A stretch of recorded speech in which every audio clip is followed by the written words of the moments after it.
یودی علیہ وہ رقم جو ادا کی ہے علیہ اس کے خلاف. یہ جو علیہ میں جو ہی ضمیر ہے یہ لوٹ رہی ہے مقفول عنہ کی طرف، یعنی کفیل نے جو رقم مقفول عنہ کے لیے مقفول لہو کو ادا کی ہے اس رقم کا کفیل مقفول عنہ سے رجوع کرے گا. وَإِنْ كَفَلَ بِغَيْرِ أَمْرِهِ لیکن اگر کفیل مقفول عنہ کے حکم کے بغیر کفیل بنا تھا، مقفول عنہ نے اس کو نہیں کہا تھا کہ آپ میری طرف سے ضامن بن جائیں، میری طرف سے آپ قرضہ ادا کریں، یہ خود بخود ہی اس کے اوپر نیکی کرتے ہوئے، اس کے اوپر احسان کرتے ہوئے یہ ضامن بن گیا تھا اور اس نے مقفول عنہ کا قرضہ مقفول لہو کو ادا کر دیا تھا، تو پھر اس صورت کے اندر کفیل مقفول عنہ سے اس قرضے کے بارے میں رجوع نہیں کرے گا. کیونکہ اس نے احسان اور نیکی کی ہے، اور احسان کرنے والا، نیکی کرنے والا اس احسان کو واپس لینے کا شرعاً حق نہیں رکھتا ہے. یہ فرما رہے ہیں وَإِنْ كَفَلَ بِغَيْرِ أَمْرِهِ اور اگر وہ کفیل بنا تھا بغیر امری اس کے حکم کے بغیر، کس کے حکم کے بغیر؟ مقفول عنہ کے حکم کے بغیر. لم یرجی تو رجوع نہیں کرے گا. لم یرجی کا فعل ہے کفیل، بما اس رقم کا، یودی وہ رقم جو اس نے مقفول عنہ کی طرف سے ادا کی ہے. وَلَيْسَ لِلْكَفِيلِ دیکھیں مسئلہ یہاں پر یہ ہے، جب کوئی شخص کسی کا ضامن بن جاتا ہے اور وہ مقفول عنہ کی طرف سے جب قرضہ ادا کر دیتا ہے تو مقفول عنہ سے قرضہ اس وقت مانگ سکتا ہے. پہلی بات تو یہ ہے کہ مقفول عنہ کے حکم سے کفیل بنا ہو. اگر مقفول عنہ کے حکم سے کفیل بنا ہے تو مقفول عنہ سے قرضہ اس وقت مانگ سکتا ہے جب کفیل مقفول عنہ کی طرف سے قرضہ ادا کر دے. اور اگر کفیل نے ابھی مقفول عنہ کی طرف سے قرضہ ادا ہی نہیں کیا ہے تو جب تک قرضہ ادا نہیں کیا ہے کفیل قرضے کا مالک بھی نہیں بنا ہے. ادائیگی سے پہلے کفیل مقفول عنہ سے اس رقم کے بارے میں رجوع نہیں کر سکتا ہے. مثال کے طور پہ مقفول عنہ نے مقفول لہو کا 5 لاکھ قرضہ دینا تھا اور مقفول عنہ نے کفیل کو کہا کہ آپ میری ضامن بن جائے.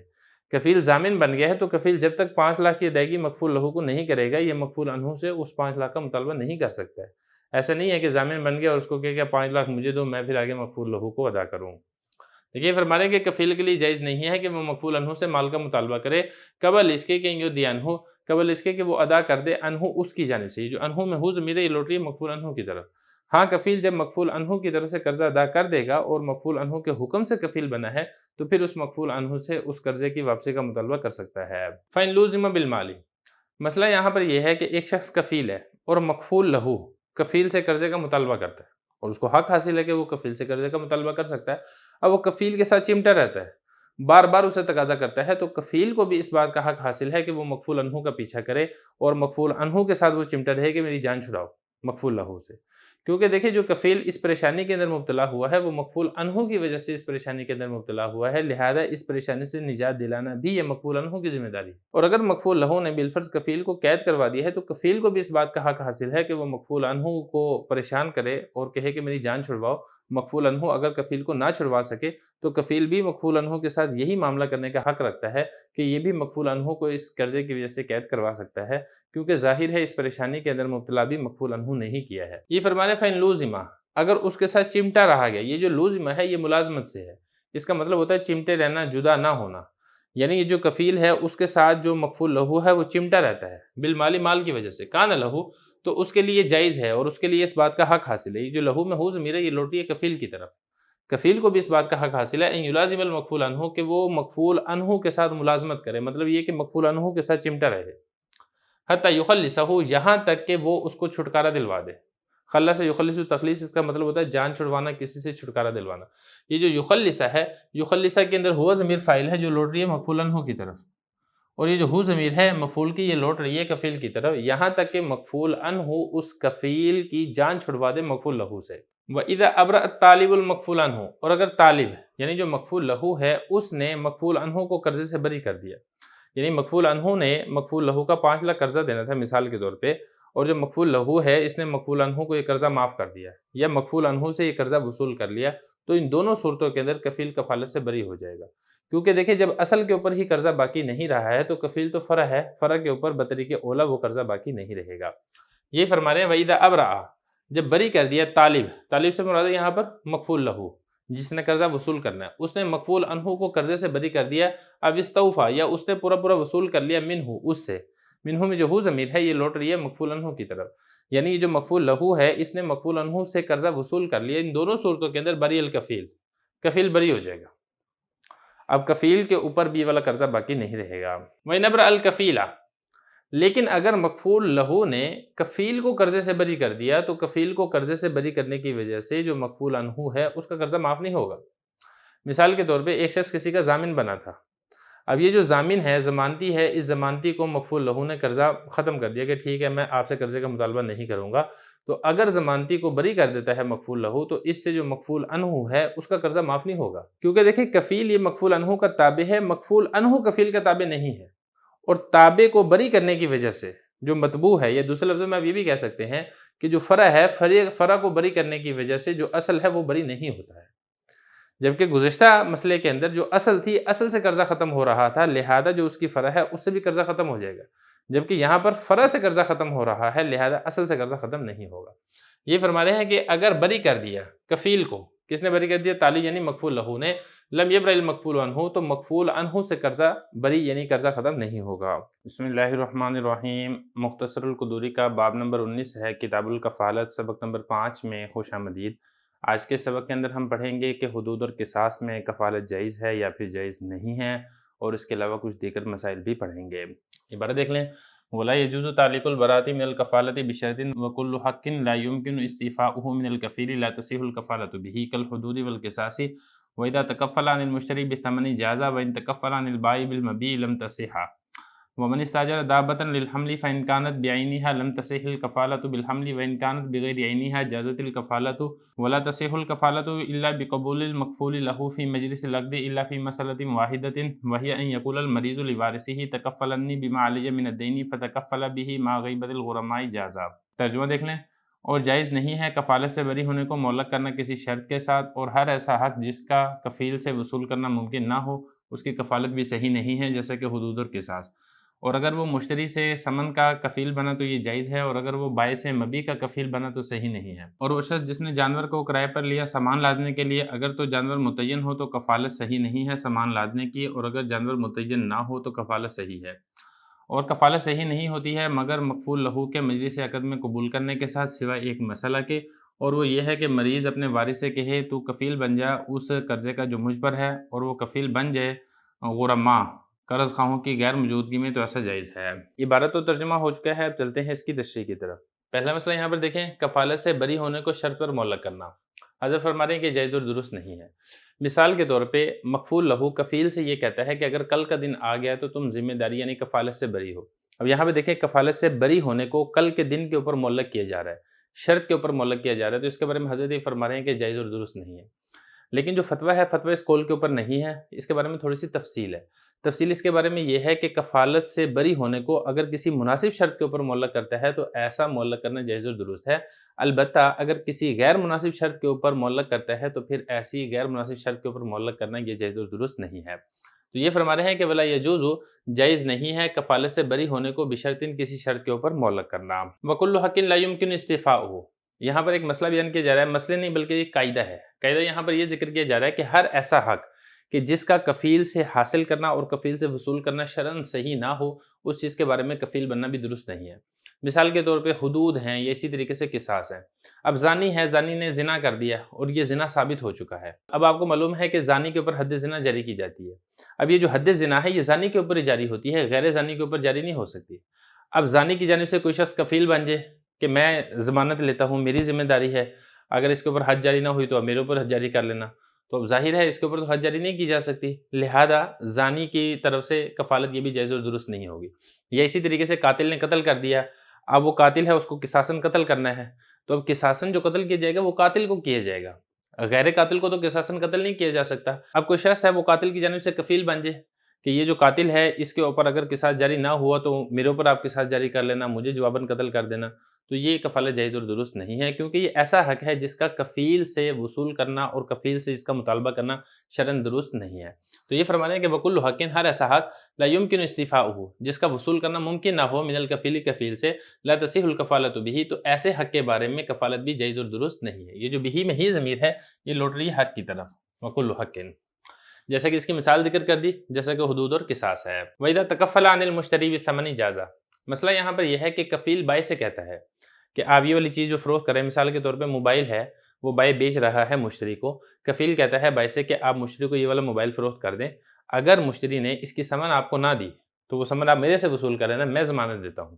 تو اب یہاں پر کفالت جائز اور درست ہے، کیونکہ دیکھیں یہ جو ثمن ہے یہ ثمن دینے صحیح ہے اور اس کا کفیل سے وصول کرنا بھی ممکن ہے، لہذا ثمن کی جانب سے کفالت یہ بھی جائز اور درست ہوگی۔ تو یہ فرما رہے ہیں وَإِذَا تَكَفَّلَ عَنِ الْمُشْتَرِي بِالثَّمَنِ، اگر وہ کفیل بن جاتا ہے مشتری کی جانب سے ثمن کا تو ایسا کرنا جائز اور درست ہے۔ وَإِن تَكَفَّلَ عَنِ الْبَائِعِ، لیکن اگر وہ بائع سے مبیع کا کفیل بنتا ہے تو یہ اس کے بارے میں فرما رہے ہیں کہ لم تصیحہ، تو اس طریقے سے کرنا جائز اور درست نہیں ہے۔ مثال کے طور پہ ایک شخص ہے وہ مشتری سے کہتا ہے کہ آپ بائع کو مبیع کی ثمن ادا کر دیں،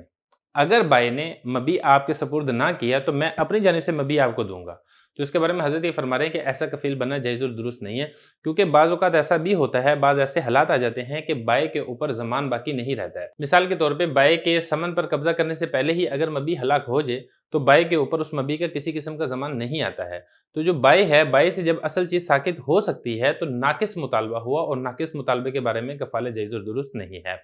تو یہ فرمایا وَإِن تَكَفَّلَ عَنِ الْبَائِعِ بِالْمَبِيعِ، اگر بائع سے مبیع کا وہ کفیل بنتا ہے تو اس کے بارے میں کیا فرمایا لم تصیحہ، تو ایسا کفیل بننا جائز اور درست نہیں ہے۔ وَمَنِ اسْتَأْجَرَ دَابَّةً لِلْحَمْلِ، مسئلہ یہاں پر یہ ہے کہ ایک ہے مستاجر، ایک ہے مجر۔ مستاجر کرائے کے اوپر لینے والا اور مجر کرائے کے اوپر دینے والا۔ اب ہم تصور کر لیتے ہیں کہ مستاجر اس کا نام ہے شاہد اور مجر اس کا نام ہے زاہد اور کفیل اس کا نام ہے ناصر۔ شاہد زاہد سے یہ کہتا ہے کہ مجھے اپنا ایک گھوڑا دیں کرائے کے اوپر، میں نے اس گھوڑے کے اوپر سامان لاد کر فلاں جگہ کے اوپر جانا ہے۔ اب یہ جو زاہد ہے، زاہد کا ایک خاص گھوڑا تھا جس کا نام تھا شہزور، بڑا طاقتور اور مضبوط گھوڑا تھا، اس طاقتور اور مضبوط گھوڑے کا نام ہی اس نے شہزور رکھا تھا۔ تو شاہد نے زاہد سے ایک خاص گھوڑا شہزور کرائے کے اوپر لیا کہ یہ جو جانور ہے مجھے کرائے کے اوپر دے دیں، سامان لاد کے میں فلاں جگہ کے اوپر جاؤں گا۔ اب ایک کفیل آ جاتا ہے یہاں پر ناصر، جو مکفول عنہ یعنی زاہد کی جانب سے کفیل بنتا ہے، اور یہ جو ناصر ہے، ناصر شاہد سے یہ کہتا ہے کہ آپ یہ والا جانور کرائے کے اوپر لے لیں، اور اگر زاہد نے آپ کو یہ والا جانور گھوڑا شہزور نہ دیا تو میں اس گھوڑے کے اوپر سامان لاد کر پہنچانے کی ذمہ داری اٹھاتا ہوں۔ تو اس کے بارے میں حضرت یہ فرما رہے ہیں کہ یہ ذمہ داری لینا، یہ ضمانت لینا، اس کے بارے میں کفیل بننا یہ جائز اور درست نہیں ہے۔ کیوں؟ کیونکہ یہاں پر سواری متعین ہے، گھوڑا یہاں پر متعین ہے، اور اگر بالفرض گھوڑا ہلاک ہو جاتا ہے تو کفیل کو یہ ولایت حاصل نہیں ہے کہ وہ دوسرے جانور کو کام کے اندر لائے، وجہ یہ ہے کہ یہاں پر گھوڑا متعین ہے۔ لیکن اگر اسی مسئلہ کے اندر گھوڑا متعین نہ ہو، شاہد زاہد سے یہ کہتا ہے کہ مجھے ایک گھوڑا چاہیے، مجھے آپ ایک گھوڑا دیں کرائے کے اوپر، اور اس گھوڑے کے اوپر میں سامان لاد کے فلاں جگہ کے اوپر لے کر جاؤں گا، لیکن اگر وہ گھوڑا متعین نہیں کرتا ہے تو پھر اس غیر متعین جانور کی جانب سے کفیل کفالت کر سکتا ہے، ضامن بن سکتا ہے۔ وہ کہتا ہے کہ ٹھیک ہے آپ اس کو پیسے دے دیں، اگر اس نے آپ کو سواری نہ دی تو میں اس بات کی ذمہ داری اٹھاتا ہوں کہ میں سواری کے اوپر سامان لاد کر آپ کی منزل مقصود تک پہنچاؤں گا۔ کیوں؟ کیونکہ یہاں پر جب جانور متعین نہیں ہے تو کفیل کو اس بارے میں حق حاصل ہے کہ وہ اس جانور کی جگہ پر دوسرا جانور لا سکتا ہے، اپنا کوئی ذاتی جانور استعمال کر سکتا ہے، یا مارکیٹ سے کوئی اور جانور ہائر کر سکتا ہے۔ لیکن اگر جانور متعین ہے اور وہ جانور ہلاک ہو جاتا ہے تو اس کی ریپلیسمنٹ میں کوئی دوسرا جانور یہاں پر کفیل نہیں لا سکتا ہے، جانور کے متعین ہونے کی وجہ سے۔ تو یہ فرما رہے ہیں وَمَنِ اسْتَأْجَرَ دَابَّةً، وہ شخص جس نے جانور کرائے کے اوپر لیا، یعنی مستاجر یہاں پر شاہد جس نے کرائے کے اوپر ایک جانور لیا شہزور، للحمل سامان لادنے کے لیے، فَإِنْ كَانَتْ بِعَيْنِهَا، اگر تو وہ جو جانور ہے وہ متعین ہے، مخصوص جانور ہے، تو اس کے بارے میں فرما رہے ہیں کہ سامان لادنے کی کفالت اور ذمہ داری اٹھانا صحیح اور جائز درست نہیں ہے۔ وَإِنْ كَانَتْ بِغَيْرِ عَيْنِهَا، اور اگر وہ جو جانور ہے وہ متعین نہیں ہے، غیر متعین ہے، جازت الکفالۃ، تو پھر اس صورت کے اندر کفالت جائز اور درست ہے۔ آگے دیکھیں وَلَا تَصِحُّ الْكَفَالَةُ إِلَّا بِقَبُولِ الْمَكْفُولِ لَهُ فِي مَجْلِسِ الْعَقْدِ، دیکھیں جو کفالت ہے، چاہے وہ کفالت بالمال ہو چاہے وہ کفالت بالنفس ہو، ان دونوں میں کفالت کا صحیح ہونے کے لیے دو شرطوں کا پائے جانا ضروری ہے۔ دو شرطیں پائی جائیں گی تو تب کفالت جائز اور درست ہوگی۔ دو شرطوں میں سے پہلی شرط یہ ہے کہ مکفول لہو کفالت کو قبول کرے، اور دوسری شرط یہ ہے کہ مجلس کفالت کے اندر قبول کرے۔ اگر مجلس کفالت سے باہر جا کر قبول کرتا ہے تو پھر اس صورت کے اندر بھی کفالت جائز اور درست نہیں ہے۔ دونوں شرطوں کا پائے جانا ضروری ہے۔ وجہ اس کی یہ ہے کہ مکفول لہو کا پہلے واسطہ تھا صرف مقروض کے ساتھ، لیکن جب کفالت ہوگی تو کفالت میں اس کا واسطہ کفیل کے ساتھ بھی ہوگا۔ ممکن ہے وہ کفیل شریر ہو اور مکفول لہو اس سے رابطہ اور واسطہ نہ رکھنا چاہتا ہو، تو لہذا کفیل سے رابطہ اور واسطہ رکھنے کے لیے مکفول لہو کی رضامندی ضروری ہے۔ مکفول لہو کفیل کی کفالت کو قبول کرے گا تو تب کفیل کفیل بن سکتا ہے، اگر مکفول لہو کفیل کی کفالت کو قبول نہیں کر سکتا ہے تو پھر کفیل ضامن بھی نہیں بن سکتا ہے۔ دوسری بات یہاں پر یہ ہے کہ مجلس کفالت کے اندر قبول کرنا ضروری ہے، کیونکہ دیکھیں جو عقد کفالت ہے اس میں کفیل کی جانب سے ایجاب ہوتا ہے اور مکفول لہو کی جانب سے قبول ہوتا ہے۔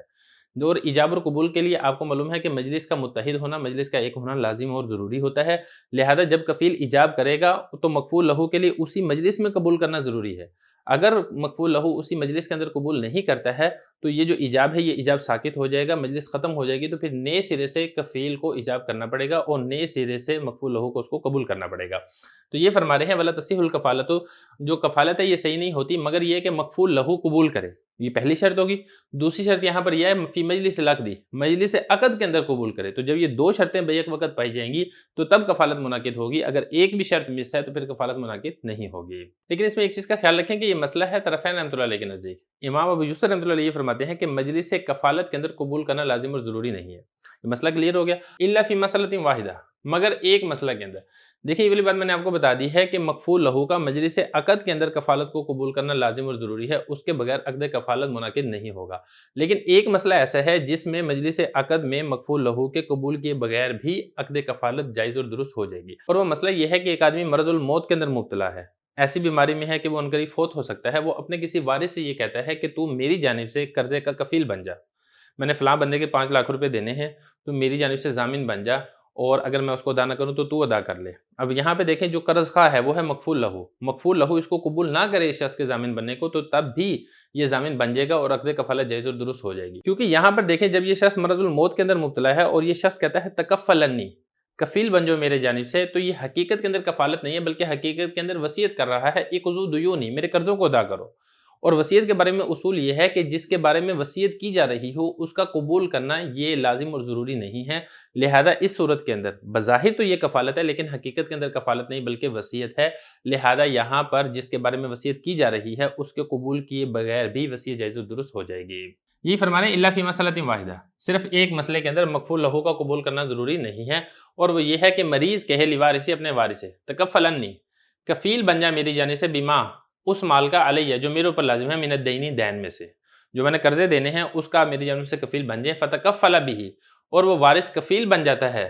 اس قرضے کا، مع غیبت الغرماء، غرماء غریم کی جمع قرض خواہ کو کہتے ہیں، قرض خواہ کی غیر موجودگی کے اندر جائز ہے۔ تو اس کے بارے میں فرماتے ہیں کہ جائز ہے، ایسا کرنا جائز ہے کیونکہ حقیقت کے اندر یہ کفالت نہیں ہے بلکہ یہ وصیت ہے، اور وصیت اس طریقے سے جائز ہو جاتی ہے۔ بسم اللہ الرحمن الرحیم، مختصر القدوری کا باب نمبر 19 ہے، کتاب الکفالہ، سبق نمبر 6 میں خوش آمدید۔ آج کے سبق کے اندر ہم پڑھیں گے کہ دو شخص آپس میں ایک دوسرے کا کفیل بن سکتے ہیں یا نہیں بن سکتے ہیں۔ عبارت دیکھ لیں، وَإِذَا كَانَ الدَّيْنُ عَلَى اثْنَيْنِ وَكُلُّ وَاحِدٍ مِّنْهُمَا كَفِيلٌ ضَامِنٌ عَنِ الْآخَرِ فَمَا أَدَّى أَحَدُهُمَا لَمْ يَرْجِعْ بِهِ عَلَى شَرِيكِهِ حَتَّى يَزِيدَ مَا يُؤَدِّيهِ عَلَى النِّصْفِ فَيَرْجِعُ بِالزِّيَادَةِ وَإِذَا تَكَفَّلَ اثْنَانِ عَنْ رَجُلٍ بِأَلْفٍ عَلَى أَنَّ كُلَّ وَاحِدٍ مِّنْهُمَا كَفِيلٌ عَنْ صَاحِبِهِ فَمَا أَدَّى أَحَدُهُمَا يَرْجِعْ بِنِصْفِهِ عَلَى شَرِيكِهِ قَلِيلًا كَانَ أَوْ كَثِيرًا وَلَا تَجُوزُ الْكَفَالَةُ بِمَالِ الْكِتَابَةِ سواء حر تکفل به او عبد واذا مات الرجل وعليه ديون ولم يترك شيئا فتکفل رجل عنه للغرماء لم تصح الكفالة عند ابي حنیفة رحمه الله تعالی وعندهما تصح۔ ترجمہ دیکھ لیں، اور جب دین دو شخصوں کے اوپر ہو ان دونوں میں سے ہر ایک کفیل اور ضامن بن جائے دوسرے کی جانب سے، تو جو ان دونوں میں سے ایک ادا کرے گا تو وہ رجوع نہیں کرے گا اس کا اپنے شریک پر یہاں تک کہ اضافہ ہو جائے جو اس نے ادا کیا ہے نصف پر، لہذا پھر یہ رجوع کرے گا اضافے کا۔ اور جب دو آدمی کفیل بن جائیں کسی ایک آدمی سے 1000 پر، اس شرط کے اوپر ان دونوں میں سے ہر ایک کفیل ہے دوسرے ساتھی کا، تو جو ان دونوں میں سے ادا کرے گا وہ رجوع کرے گا اس کے نصف کا اپنے شریک پر، قلیل ادا کرے یا کثیر ادا کرے۔ اور کفالت جائز نہیں ہے مال کتابت پر، چاہے آزاد آدمی کفیل بنے یا غلام کفیل بنے۔ اور جب آدمی فوت ہو جائے اور اس پر قرضے ہوں اور اس نے کوئی چیز چھوڑی نہیں ہے، اب ایک آدمی ان قرضوں کا کفیل بن جائے اس آدمی کی جانب سے قرض خواہوں کے لیے، تو یہ کفالت صحیح نہیں ہے امام صاحب رحمۃ اللہ علیہ کے نزدیک، اور صحیح بیان فرماتے ہیں صحیح ہے۔ عبارت و ترجمہ ہو چکے ہیں، اب چلتے ہیں اس کی تشریح کی طرف۔ پہلا مسئلہ یہاں پر ذکر کیا جا رہا ہے کہ دو آدمی ایک دوسرے کی جانب سے کفیل اور ضامن بن جائیں تو یہ کفالت جائز اور درست ہے۔ مثال کے طور پہ دو آدمی ہیں زاہد اور شاہد، ان دونوں نے مشترکہ طریقے پر 10,000 قرض لیا۔ اب یہ جو زاہد ہے، زاہد شاہد کا ضامن اور کفیل بن جاتا ہے اور شاہد زاہد کا ضامن اور کفیل بن جاتا ہے، تو اس کے بارے میں حضرت یہ فرمانے ہیں کہ کفالت جائز اور درست ہے۔ اب شاہد اس قرضے میں سے جو ادا کرے گا وہ زاہد سے وصول نہیں کرے گا، زاہد اس قرضے میں سے جو ادا کرے گا وہ شاہد سے وصول نہیں کرے گا اس وقت تک جب تک نصف سے زیادہ ادا نہ کر دے۔ جب نصف سے زیادہ ادا کر دے گا تو جو اضافی رقم ادا کی ہے وہ اس اضافی رقم کا اپنے ساتھی سے، اپنے شریک سے رجوع کر لے گا۔ مثال کے طور پہ یہ جو زاہد ہے یہ 5,000 ادا کر دیتا ہے، اب یہ جو 5,000 اس نے ادا کیے ہیں اس 5,000 کا رجوع شاہد سے نہیں کرے گا۔ یہ ایسے ہی شاہد ہے مثال کے طور پہ، یہ 10,000 میں سے 4,000 ادا کر دیتا ہے، تو یہ 4,000 کا رجوع زاہد سے نہیں کرے گا، کیونکہ جب دونوں کے اوپر 10,000 قرض ہے تو گویا کہ نصف قرض 5,000 وہ زاہد کا ہے اور نصف قرض 5,000 وہ شاہد کا ہے، تو 5,000 تک تو ان کا اپنا قرضہ ہے، تو جب تک یہ اپنا قرضہ ادا کر رہے ہیں اپنے شریک سے رجوع کرنے کا کوئی تک نہیں بنتا، کوئی مطلب نہیں بنتا۔ لیکن البتہ جب انہوں نے نصف سے زیادہ ادا کر دیا، مثال کے طور پہ زاہد نے 10,000 میں سے 7,000 ادا کر دیا، تو یہ جو اوپر والے 2000 ہے، اس 2000 کا رجوع شاہد سے کرے گا، یا ایسے ہی شاہد ہے، شاہد نے 10,000 میں سے مثال کے طور پہ 8,000 ادا کر دیے، تو جو 3,000 اضافی ادا کیے ہیں، اس 3,000 اضافی کا رجوع اپنے ساتھ پارٹنر جو ہے، اپنا شریک جو ہے، اسے وصول کرے گا۔ تو یہ فرمانے ویدہ کارن دین علی اثنین، اگر قرضہ 2 آدمیوں کے اوپر ہے اور ان دونوں میں سے ہر ایک کفیل بن رہا ہے، ضامن بن رہا ہے دوسرے کی جانب سے، تو اس طریقے سے کرنا جائز اور درست ہے۔ فما احدہما، یہ جو میم الف ما، یہ ما موصولہ ہے، ما نافیہ نہیں ہے۔ فما، جو ادا کرے گا، احدہما، ان دونوں میں سے کوئی ایک، لم یرجی بہ، اس ادا شدہ رقم کا رجوع نہیں کرے گا، یعنی وصول نہیں کرے گا اپنے شریک سے، حتی یزید، یہاں تک کہ اضافہ ہو جائے، ما یؤدیہ، جو اس نے رقم ادا کی ہے، علی النصف، نصف کے اوپر۔ یہ جو میم الف ما، یہ یہاں پر بھی ما موصولہ ہے، جو رقم ایک پارٹنر نے ادا کی ہے وہ نصف سے زیادہ ادا کر دی ہے، تو جو نصف سے زیادہ رقم ادا کی ہوگی، اس نصف سے زیادہ رقم کا جو رجوع ہے وہ اپنے پارٹنر کے اوپر کرے گا، یا اپنے پارٹنر سے اضافی رقم یہ وصول کرے گا۔ وَإِذَا تَكَفَّلَ اثْنَانِ عَنْ رَجُلٍ بِإِلْفٍ، جب 2 آدمی کسی ایک آدمی کی جانب سے کفیل بن جائے۔ یہ والا جو مسئلہ ہے یہ گزشتہ مسئلے سے تھوڑا سا مختلف ہے، اس کو بھی سمجھ لیں۔ مثال کے طور پہ زاہد ہے، اس نے 1,000 دینے ہیں خالد کے، یہ جو شاہد ہے، شاہد ضامن بن جاتا ہے۔ شاہد خالد سے کہتا ہے کہ زاہد نے آپ کو 1,000 نہ دیے تو میں ضامن ہوں، میں دوں گا۔ یہ جو ناصر ہے، ناصر بھی ضامن بن جاتا ہے، ناصر بھی خالد سے کہتا ہے کہ زاہد نے آپ کو 1,000 نہ دیے تو میں آپ کو ادا کروں گا، تو 2 ضامن ہیں زاہد کی طرف سے۔ اب یہ جو 2 ضامن ہیں یہ آپس میں بھی ایک دوسرے کے ضامن بن جاتے ہیں۔ شاہد خالد سے یہ کہتا ہے کہ ناصر نے اگر نہ ادا کیے تو میں ادا کروں گا، ناصر خالد سے یہ کہتا ہے کہ شاہد نے ادا نہ کیے تو میں ادا کروں گا، یعنی اصل تو یہ ضامن ہے کسی تیسرے آدمی کے، اور وہ تیسرا آدمی کون ہے؟ زاہد ہے، لیکن یہ آپس میں بھی ایک دوسرے کے ضامن ہیں۔ تو اب اس صورت کے اندر ایک کفیل جتنا ادا کرے گا اس کا نصف اپنے دوسرے پارٹنر اور شریک کفیل سے وصول کرے گا۔ مثال کے طور پہ شاہد ہے، شاہد نے 500 روپے دے دیے خالد کو۔ جب شاہد 500 روپے خالد کو دے گا تو اس کا جو نصف ہے 250، یہ ناصر سے وصول کرے گا۔ ضروری نہیں ہے 500، کوئی بھی رقم ہو سکتی ہے۔ یہ ایسے ہی ہم اس کو تصور یہ کر لیتے ہیں کہ جو ناصر ہے، ناصر نے بالفرض 400 روپے ادا کر دیے خالد کو، تو 400 روپے ادا کرتا ہے تو ناصر شاہد سے 200 روپے وصول کرے گا۔ جتنی بھی رقم ایک ضامن دے گا اس کا نصف وہ اپنے دوسرے ضامن سے وصول کرے گا۔ جبکہ جو اوپر والا مسئلہ تھا وہاں پر یہ والا مسئلہ نہیں تھا، وہاں پہ میں نے آپ کو بتایا تھا کہ اگر نصف سے زیادہ ادا کرے گا تو جو اضافی رقم ہے نصف سے اوپر وہ وصول کرے گا، نصف تک وصول نہیں کرے گا۔ تو دونوں مسئلوں کے اندر تھوڑا سا فرق ہے، کیونکہ دیکھیں جو یہ والا مسئلہ ہے اس میں دونوں کفیلوں کے اوپر ذاتی طور پر کوئی قرض نہیں ہے، بلکہ دونوں کفیلوں کے اوپر کفالت ہے، یعنی ہر ایک تمام مال میں دوسرے کا کفیل ہے۔ جو گزشتہ مسئلہ تھا وہاں پر جو نصف کی ادائیگی کی جا رہی تھی وہ بطریق کفالت نہیں کی جا رہی تھی، بلکہ وہ نصف کی ادائیگی بطریق اصالت کی جا رہی تھی، اور جو نصف کی ادائیگی تھی وہ بطریق کفالت تھی، اور جو اصالت ہے اس کو کفالت کے اوپر ترجیح ہوتی ہے۔ لہذا جب تک اصالت یعنی نصف تک ادائیگی ہوگی وہ اپنی ذاتی طور پر ہوگی، اس کا رجوع کفیل اور ضامن سے نہیں کیا جائے گا۔ جو اضافی رقم ہے یعنی جو بطریق کفالت ادا کی ہے اس کا رجوع کیا جائے گا اپنے ضامن سے، جبکہ یہاں پر ساری کی ساری رقم ہی، کیونکہ اصل تو قرضہ نہ اس کے اوپر ہے شاہد کے اوپر نہ ناصر کے اوپر ہے، ساری کی ساری رقم ہی بطریق کفالت ہے، لہذا نصف کا رجوع اپنے ساتھی اور اپنے ضامن شریک سے کرے گا۔ یہ فرمانے وَإِذَا تَكَفَّلَ اثْنَانِ، جب 2 آدمی کفیل بن جائیں رَجُلٍ، کسی ایک آدمی کی جانب سے 1,000 کے۔ اب یہ شاہد اور ناصر نے 2 آدمی کفیل بن گئے زاہد کی جانب سے 1,000 کے، اس بات کے اوپر اللہ أَنَّ كُلَّ وَاحِدٍ مِّنْهُمَا كَفِيلٌ، کہ ان دونوں میں سے ہر ایک یعنی شاہد اور ناصر میں سے ہر ایک اپنے ساتھی اپنے شریک کی جانب سے بھی وہ کفیل ہے۔ فما ادا احدہما، تو ان دونوں میں سے شاہد اور ناصر میں سے جو ادا کرے گا، یرجو بنصف علی شریکی، وہ اس کے نصف کا اپنے شریک یعنی اپنے پارٹنر سے رجوع کرے گا، قلیلاً کان او کثیرا، جو اس نے ادا کیا ہے چاہے وہ رقم قلیل ہو چاہے وہ رقم کثیر ہو، جتنی بھی رقم ادا کرے گا اپنے پارٹنر سے اس کا نصف وصول کر لے گا۔ ولا تجوز الکفالۃ بمال الکتابۃ، یہ والی بات میں آپ کو پہلے بھی بتا چکا ہوں کہ ہر ایسا مال جو دین صحیح ہے اس کی تو کفالت ہو سکتی ہے، اور ہر ایسا مال جو دین صحیح نہیں ہے اس کی کفالت نہیں ہو سکتی ہے۔ اور ایسا مال جو دین صحیح نہیں ہے اس کی میں آپ کو مثال بھی دے چکا ہوں، اور وہ ہے بدل کتابت۔ بدل کتابت چونکہ دین صحیح نہیں ہے لہذا اس کی کفالت بھی درست نہیں ہے، چاہے وہ جو کفیل اور ضامن ہے وہ آزاد آدمی ہو تب بھی جائز اور درست نہیں ہے، چاہے کفیل اور ضامن غلام آدمی ہو تب بھی جائز اور درست نہیں ہے۔ کیوں؟ کیونکہ بدل کتابت ایسا مال ہے جو دین صحیح نہیں ہے۔ ساری تفصیل پہلے گزر چکی ہے لہذا میں یہاں پہ دوبارہ اس کو ریپیٹ نہیں کروں گا۔ تو یہ فرما رہے ہیں ولا تجوز الکفالۃ بمال الکتابۃ، جو مال کتابت ہے اس کے بارے میں کفالت جائز اور درست نہیں ہے، چاہے کفیل آزاد آدمی بنے چاہے کفیل غلام آدمی بنے۔ لیکن یہاں پر سوال ہی پیدا ہوگا کہ وہاں پہ تو ہم نے پڑھا تھا بدل کتابت، جبکہ یہاں پر آ رہا ہے مال کتابت، تو اس کی کیا وجہ ہے؟ دیکھیں جو مال کتابت ہے یہ بدل کتابت کو بھی شامل ہے اور ہر اس دین کو بھی شامل ہے جو آقا کا مکاتب کے اوپر ہوتا ہے۔ مطلب یہ ہے کہ مکاتب کی جانب سے آقا کے لیے نہ بدلے کتابت کا کفیل بننا جائز اور درست ہے اور نہ اس دین کا کفیل بننا جائز اور درست ہے جو مولا کا مکاتب کے اوپر ہو۔ غرض یہ کہ کوئی بھی مال ہو جو مولا کا مکاتب کے اوپر ہے، اس کے بارے میں کوئی شخص ضامن اور کفیل نہیں بن سکتا ہے۔ تو یہی فرمایا کہ مال کتابت کی کفالت جائز اور درست نہیں ہے، چاہے کفیل بننے والا شخص آزاد ہو، چاہے کفیل بننے والا شخص غلام ہو۔ وَإِذَا مَاتَ الرَّجُلُ وَعَلَيْهِ دَيْنٌ، مسئلہ یہاں پر یہ ہے زاہد، یہ مرض الموت میں، اور اس نے کئی بندوں کے پیسے دینے، اس نے زاہد کے پیسے دینے، اس نے شاہد کے پیسے دینے، اس نے ناصر کے پیسے دینے، اس نے خالد کے پیسے دینے۔ اب یہ جو زاہد ہے یہ مر گیا اور یہ سارے کے سارے اس کے قرض خواہ ہیں۔ اب ایک آدمی آتا ہے عابد، وہ اس زاہد کی جانب سے کفیل بن جاتا ہے، چاہے یہ جو عابد ہے میت کا وارث ہے، چاہے وارث نہیں ہے کوئی تیسرا اور اجنبی شخص ہے،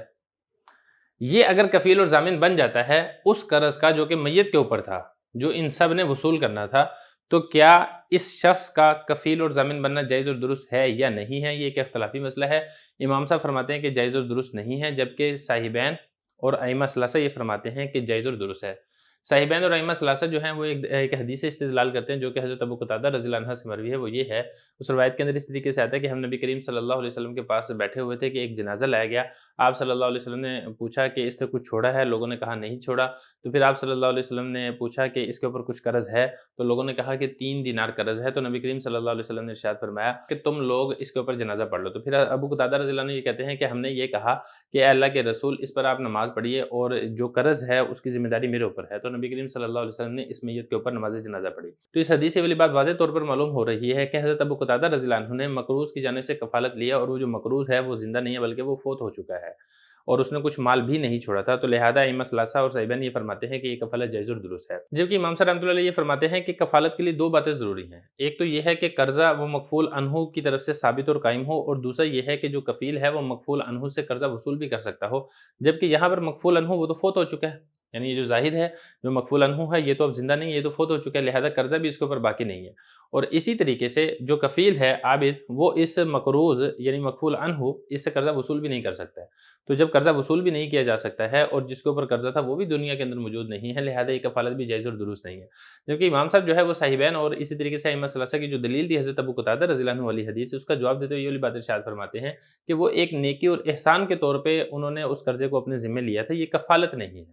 لہذا نیکی اور احسان کے طور پہ اگر کوئی شخص میت کی جانب سے قرضہ ادا کرنا چاہے تو ہم بھی یہ کہتے ہیں کہ وہ قرضہ ادا کر سکتا ہے، لیکن اگر آپ یہ کہیں کہ وہ کفیل اور ضامن بن سکتا ہے تو اس کے بارے میں حنفیہ کا جو امام صاحب رحمۃ اللہ علیہ کا مذہب ہے وہ یہ ہے کہ وہ ضامن اور کفیل نہیں بن سکتا ہے۔ تو یہ فرما رہے ہیں وَإِذَا مَاتَ الرَّجُلُ، جب آدمی مر گیا، وَعَلَيْهِ دَيْنٌ، اور اس کے اوپر قرضے ہیں، جیسے زاہد مر گیا، اس نے قرضہ دینا ہے شاہد کا، ناصر کا، خالد کا، وَلَمْ يَتْرُكْ شَيْئًا، اور اس نے کوئی پیسے بھی نہیں چھوڑے جس سے قرضہ ادا کیا جا سکے، فَتَكَفَّلَ رَجُلٌ عَنْهُ، تو ایک آدمی کفیل بن گیا عنہ، اس میت کی جانب سے۔ یہ جو زاہد ہے جو کہ مکفول عنہ ہے، ایک آدمی یعنی عابد کفیل بن گیا زاہد کی جانب سے للغرماء، قرض خواہوں کے لیے۔ تو امام صاحب رحمۃ اللہ علیہ فرماتے ہیں کہ کفالت صحیح نہیں ہے، وَإِنَّهُمَا تَصِحُّ، اور صحیحین اور ائمہ ثلاثہ فرماتے ہیں کہ یہ کفالت جائز اور درست ہے۔ اسی کے ساتھ ہی ہمارا کتاب الکفالہ یہاں تک مکمل ہو چکا ہے، اب اس کے بعد انشاءاللہ کتاب الحوالہ شروع کریں گے۔ بسم اللہ الرحمن الرحیم۔ مختصر القدوری کا باب نمبر 20 ہے کتاب الحوالہ، یہ مکمل باب ہم انشاءاللہ ایک ہی سبق میں پڑھیں گے۔ عبارت دیکھ لیں، الحوالۃ جائزۃ بالدیون وتصح برضاء المحیل والمحتال والمحتال علیہ، وإذا تمت الحوالۃ بری المحیل من الدیون ولم یرجع المحتال له على المحیل الا ان یتبع حقه، واتبع عند ابی حنیفہ رحمہ اللہ تعالی بأحد الامرین، اما ان یجحد الحوالۃ ویحلف ولا بینۃ له علیہ او یموت مفلسا، وقال ابو یوسف ومحمد رحمہم اللہ تعالی هذان الوجهان ووجه ثالث وهو ان يحكم الحاكم بإفلاسه في حال حياته، وإذا طالب المحتال عليه المحيل بمثل مال الحوالة فقال المحيل أحلت بدين لي عليك لم يقبل قوله وكان عليه مثل الدين، وإن طالب المحيل المحتال بما أحاله به فقال إنما أحلتك لتقبضه لي وقال المحتال بل أحلتني بدين لي عليك، فالقول قول المحيل مع يمينه، ويكره السفاتج وهو قرض استفاد به المقرض أمن خطر الطريق۔ ترجمہ دیکھ لیں، حوالہ جائز ہے قرضوں کے بدلے میں، اور صحیح ہوتا ہے محیل، محتال اور محتال علیہ کی رضامندی سے، اور جب حوالہ مکمل ہو جائے تو محیل قرضوں سے بری ہو جائے گا اور محتال لہو محیل سے قرضے کا رجوع نہیں کرے گا مگر یہ کہ اس کا حق برباد ہو جائے۔ اور حق کا برباد ہونا امام صاحب رحمۃ اللہ علیہ کے نزدیک 2 کاموں میں سے ایک کام کے ساتھ ہوگا، یا تو یہ ہے کہ محتال علیہ حوالے کا انکار کر دے اور قسم اٹھا لے اور محتال کے پاس بینہ نہ ہو محتال علیہ کے خلاف، یا یہ ہے کہ محتال علیہ مفلس ہو کر مر جائے۔ اور صاحبان اللہ تعالیٰ فرماتے ہیں کہ یہ 2 وجہیں تو ہیں ہی ہیں، اور ایک تیسری وجہ ہے وہ یہ ہے کہ حاکم محتال علیہ کے مخلص ہونے کا فیصلہ کر دے اس کی زندگی کے اندر ہی، اور جب محتال علیہ محیل سے مال حوالہ کی مثل کا مطالبہ کرے اور محیل یہ کہہ دے کہ میں نے تو حوالہ کیا تھا اس قرضے کے لیے جو میں نے آپ سے وصول کرنا ہے، تو اس کا قول قبول نہیں کیا جائے گا اور اس پر لازم ہوگا دین کی مثل ادا کرنا۔ اور جب محیل نے محتال سے مطالبہ کیا اس رقم کا جس کا اس نے حوالہ کیا تھا اس کے ساتھ، اور محیل نے یہ کہا کہ میں نے حوالہ آپ کے ساتھ کیا تھا تاکہ آپ اس قرضے کا میرے لیے قبضہ کریں، محتال نے کہا نہیں، آپ نے حوالہ اس لیے کیا تھا میں نے آپ سے قرضہ لینا تھا، تو قول یہاں پر محیل کا معتبر ہوگا اس کی قسم کے ساتھ۔ اور صفاتی جی یہ مکروہ ہے اور وہ ایسا قرض ہوتا ہے جس سے قرض دینے والا فائدہ اٹھاتا ہے راستے کے خطروں سے محفوظ ہونے کا۔ عبارت ہو چکی ہے، ترجمہ ہو چکا ہے، اب چلتے ہیں اس کی تشریح کی طرف۔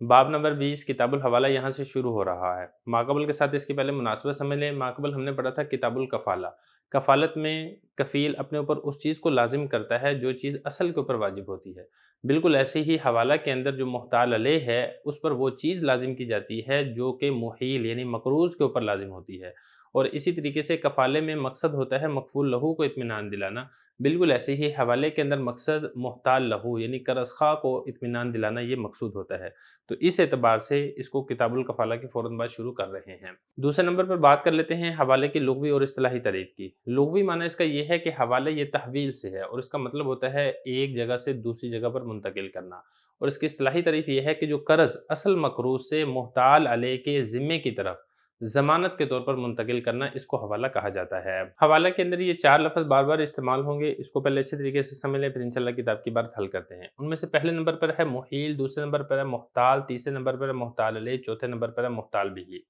محیل کہتے ہیں قرض حوالے کرنے والے کو، یعنی جو قرض حوالے کر رہا ہے جس کو مکفول عنہ بھی کہا جاتا ہے اسی کو محیل کہتے ہیں۔ دوسرے نمبر پر ہے محتال، جس کے اوپر قرض تھا یعنی مکفول لہو، اس کو محتال لہو بھی کہا جاتا ہے اور اس کو محتال بھی کہتے ہیں۔ اور تیسرے نمبر پر ہے محتال علیہ۔ محتال علیہ جو قرض کا ذمہ دار بنتا ہے یعنی جو کفیل بنتا ہے قرض کا، اس کو محتال علیہ کہا جاتا ہے۔ اور چوتھے نمبر پر ہے محتال بھی۔ محتال بھی وہ مال جو مقروض کے ذمے ہوتا ہے اس مال کو محتال بھی کہا جاتا ہے۔ ایک مثال سمجھیں تاکہ بات سمجھنی آسان ہو جائے۔ مثال کے طور پہ زید نے عمر کے پیسے دینے ہیں اور خالد نے زید کے پیسے دینے ہیں، تو زید عمر سے یہ کہتا ہے کہ میں نے جو آپ کا قرضہ دینا ہے وہ قرضہ آپ خالد سے وصول کر لے، یعنی جو قرضہ زید کے ذمے تھا اس نے اس ذمہ داری کو اپنی طرف سے اٹھا کر خالد کی طرف منتقل کر دیا، تو زید یہ محیل کہلائے گا اور عمر یہ کہلائے گا محتال اور خالد کہلائے گا محتال علیہ، یعنی جس کی طرف ذمہ داری کو منتقل کیا جا رہا ہے۔ لیکن اس میں ایک چیز کا خیال رکھیں کہ حوالہ اس وقت واجب ہوتا ہے کہ محتال علیہ پر محیل کا پہلے سے قرض موجود ہو، اور اگر قرض نہیں ہے تو یہ حوالہ نہیں ہوگا، بلکہ اگر وہ ویسے ہی قبول کر لیتا ہے تو یہ ایک تبرع اور احسان کہلائے گا۔ پہلا مسئلہ دیکھیں، الحوالۃ جائزۃ بالدیون، حوالہ کرنا جائز اور درست ہے دیون یعنی قرضے کا۔ مسئلہ یہاں پر یہ ہے کہ ایک آدمی کے اوپر کوئی قرض تھا، وہ قرض کسی اور کے حوالے کر دیتا ہے تو اس طریقے سے کرنا جائز اور درست ہے، اور محتال علیہ نے وہ قرضہ جو کسی اور کا تھا وہ اپنے اوپر لازم کر رہا ہے جس کے سپرد اور ادا کرنے کے اوپر محتال علیہ کو قدرت حاصل ہے، لہذا ایسی چیز کو لازم کرنا بھی جائز اور درست ہوگا جس کے سپرد کرنے پر اس کو قدرت حاصل ہے، جس طریقے سے کفالت کے اندر ہوتا ہے، تو جیسے کفالت جائز اور درست ہوگی بالکل ایسے ہی حوالہ کرنا بھی جائز اور درست ہے۔ ایک چیز کا خیال رکھنا یہاں پر ضروری ہے کہ جو حوالہ ہے یہ دین کے ساتھ خاص ہے، یہ کیونکہ دیکھیں حوالے میں ہوتا ہے کہ منتقل کرنا، اور منتقل کرنا یہ دین کے اندر تو ہو سکتا ہے، عین کے اندر نہیں ہو سکتا۔ عین ایک متعین چیز ہوتی ہے اور دین غیر متعین چیز ہوتی ہے۔ عین کو تو وہی ادا کر سکتا ہے جو عین چیز کسی کے پاس موجود ہے، جبکہ جو دین ہے یہ چونکہ غیر متعین ہوتا ہے لہذا اس کو محتال علیہ بھی ادا کر سکتا ہے۔ تو خلاصہ کلام یہاں پر یہ نکلے گا کہ حوالہ دین کا ہو سکتا ہے، عین چیز کا حوالہ کرنا جائز اور درست نہیں ہے۔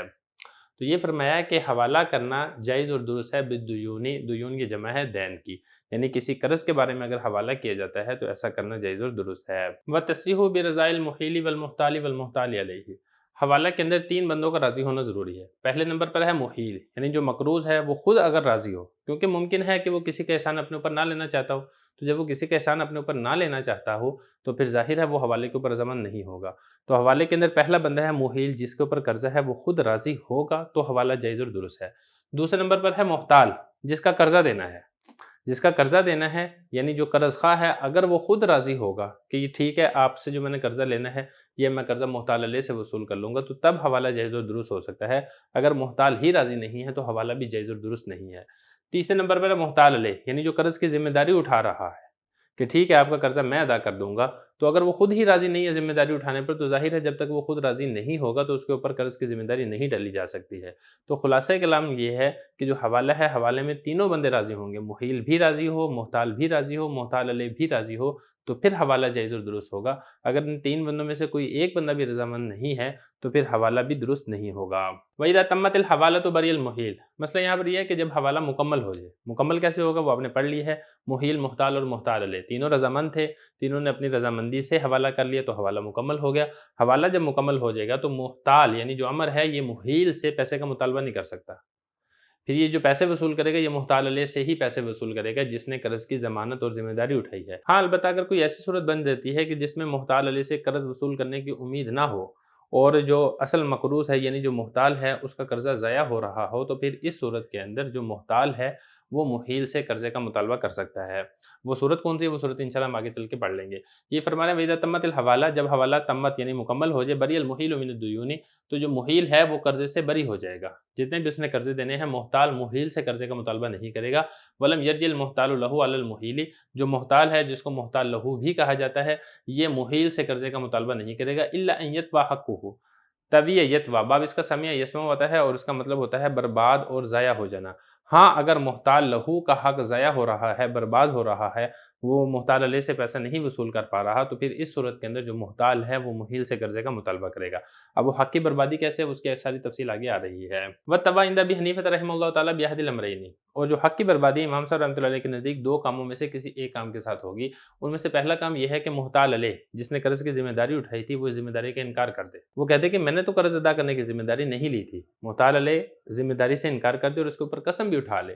اور جو محتال لہو ہے اس کے پاس کوئی گواہ اور ثبوت بھی نہیں ہے کہ واقعی محتال علیہ نے قرض کی ذمہ داری لی تھی، تو پھر اس صورت کے اندر جو محتال ہے وہ قرض کا رجوع کرے گا محیل سے، کیونکہ اب اس کا حق ضائع ہو رہا ہے۔ محتال علیہ تو قرض ادا کرنے سے انکار کر رہا ہے، اگر آپ محتال علیہ کو بھی بری کر دیتے ہیں، محیل پہلے بری ہو چکا ہے، تو پھر محتال قرض کس سے وصول کرے گا؟ تو لہذا یہ پہلی صورت ہے جس میں محتال محیل سے قرض کا مطالبہ کر سکتا ہے۔ دوسری صورت یہاں پر یہ ہے کہ محتال علیہ سے بھی قرضہ وصول نہیں کیا تھا کہ محتال علیہ کا انتقال ہو گیا، تو اب جب محتال علیہ کا انتقال ہو چکا ہے، اب محتال ظاہر ہے وہ قرض کا مطالبہ وہ محیل سے ہی کرے گا، کیونکہ اگر وہ محیل سے بھی قرض نہیں لے سکتا ہے، محتال علیہ پہلے ہی فوت ہو چکا ہے، تو پھر اس صورت کے اندر محتال کا قرضہ ضائع ہوتا ہے، اور محتال کا قرضہ ضائع ہونے سے بچانا یہ بھی لازم اور ضروری ہے۔ تو یہ دو صورتیں امام صاحب رحمۃ اللہ علیہ کے نزدیک جس سے تباہ یعنی محتال کا حق برباد ہونا یہ متحقق ہوگا۔ تیسری صورت ایک اور بھی ہے جو کہ صاحبین ذکر کرتے ہیں، وہ یہ ہے کہ قاضی کی جانب سے محتال علیہ کو مفلس اور دیوالیہ اس کی ڈگری جاری ہو جائے، قاضی یہ فیصلہ کر دے کہ محتال علیہ مفلس ہے، محتال علیہ یہ دیوالیہ ہو چکا ہے، یہ قرضہ آپ کا ادا نہیں کر سکتا ہے، تو پھر اس صورت کے اندر بھی محتال اس قرضے کا مطالبہ محیل سے کر سکتا ہے۔ تو یہ فرما رہے ہیں کہ وَالتَّبَعَ یعنی جو محتال ہے اس کا حق برباد ہونا یہ کب متحقق ہوگا؟ امام صاحب رحمۃ اللہ علیہ کے نزدیک دو کاموں میں سے کسی ایک کام کے ساتھ ہوگا۔ اما پہلی صورت تو یہ ہے کہ جو محتال علیہ ہے وہ حوالہ کا انکار کر دے، وہ کہتے میں نے تو ذمہ داری اٹھائی نہیں تھی، اور اس کے اوپر قسم بھی اٹھا لے، وَلَا بَيِّنَةَ لَهُ، اور بینہ نہیں ہے لہو اس کے لیے، کس کے لیے؟ محتال لہو کے لیے، علیہ محتال علیہ کے خلاف،